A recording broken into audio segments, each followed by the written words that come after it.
I keep getting white people telling me that I'm racist against whites, and I get so confused because you can't be racist to white people.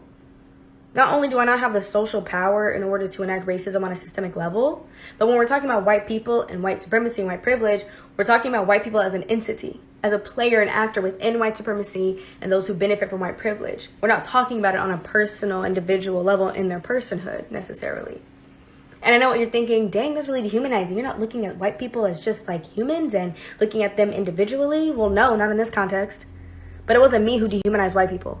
And it wasn't other black people, and it wasn't other people of color. It was white colonizers who dehumanized white people.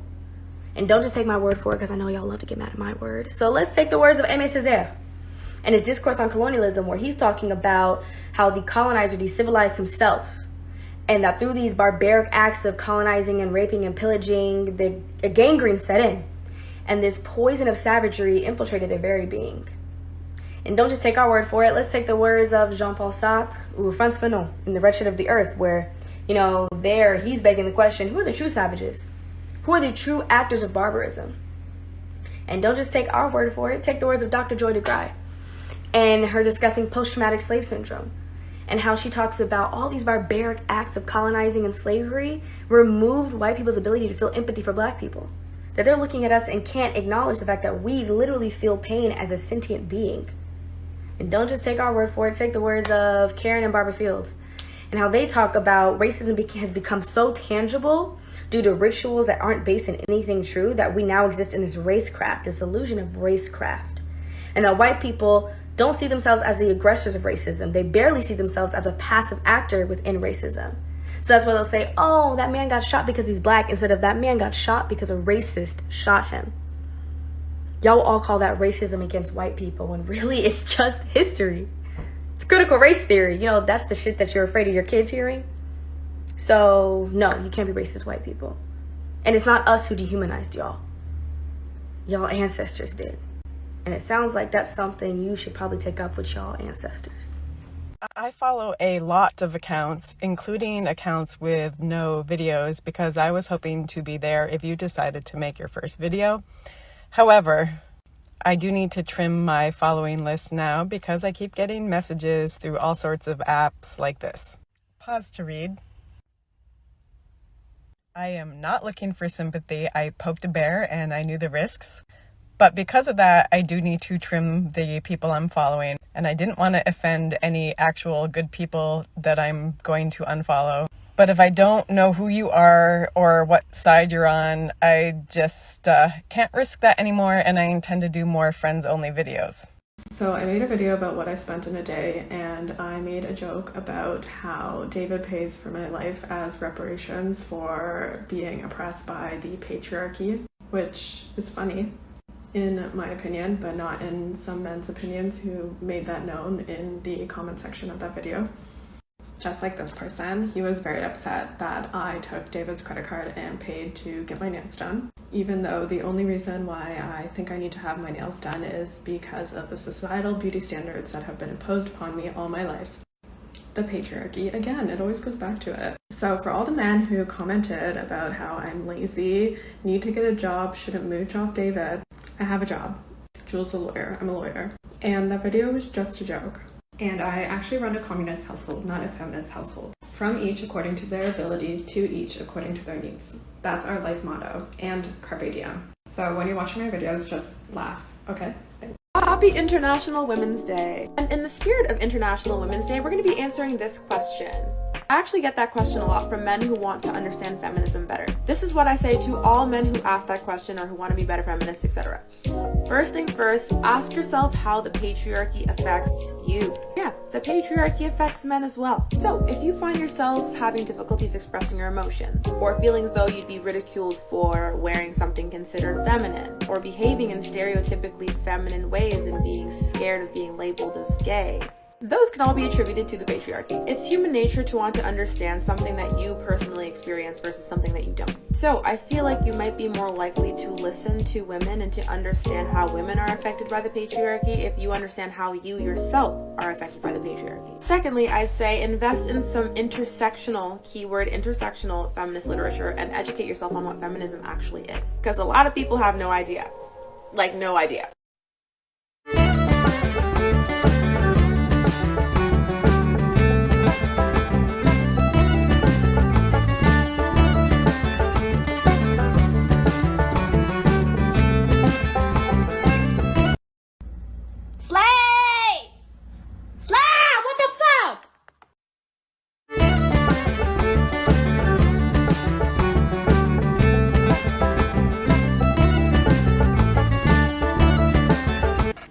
not very pretty, and you're not very bright.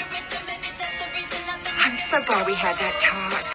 See, this is why I do not support the actions of all women, and if I see toxicity being preached by women, I want to deconstruct that too.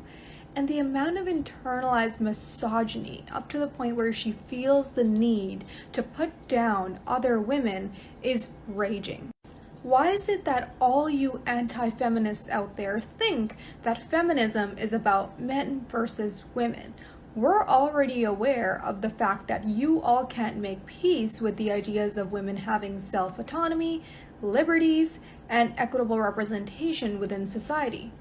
But at this point, you all make it your insidious jobs to put down and marginalize women who are literally just trying to have their voices heard after having them silenced by imposed intergenerational traumas.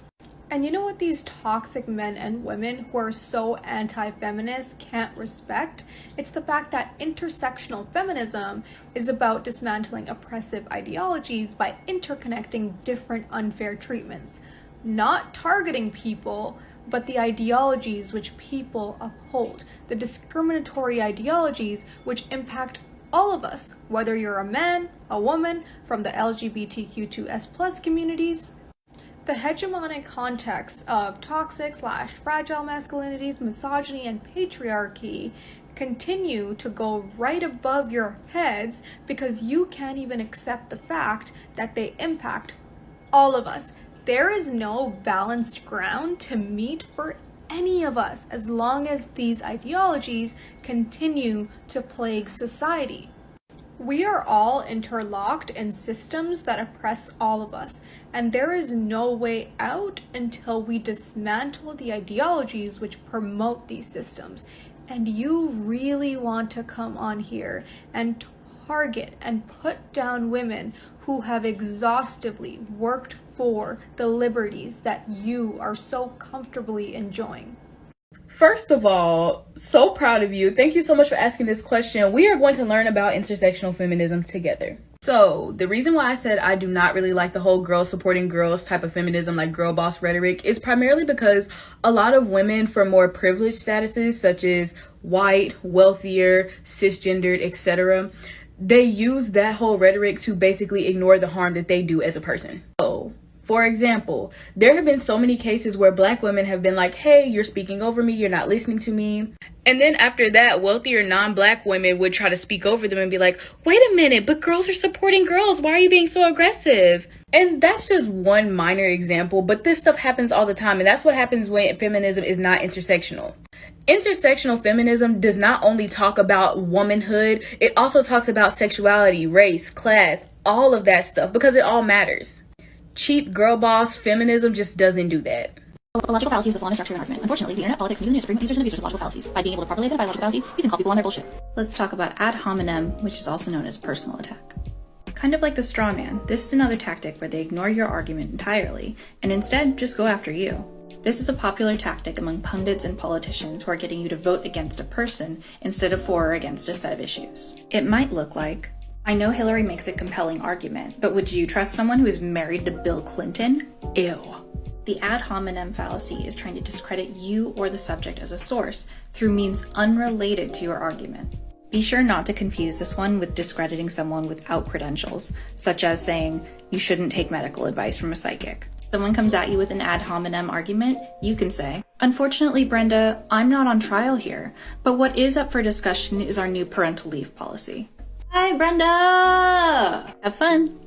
We live in a world where being a misogynist is more acceptable than being feminist, where being homophobic is more acceptable than being a homosexual, where being a racist is more acceptable than being Black. We live in a world where being privileged means your opinion is acceptable as a fact. I remember I was getting bullied as a kid for being ugly. Hard to believe, I know, but nevertheless, right, I would come home and I would be like, Mom, they're bullying me because I'm ugly. And then my mom would say, well, that's interesting because you're not ugly. You're actually the most beautiful girl on planet Earth. And, you know, in hindsight, I'm like, okay, I guess that makes logical sense to, like, say that to your kid. But what that really taught me at that young age was that I was beautiful, therefore I did not deserve the hate that I got. What should have been taught, and what I will teach my children, is that even if I was ugly, like objectively Quasimodo's look-alike, I would have still not deserved the hate that I received. Ugly people deserve basic human rights too. Pretty privilege is real. So to my ugly girls, I see you, and you deserve better.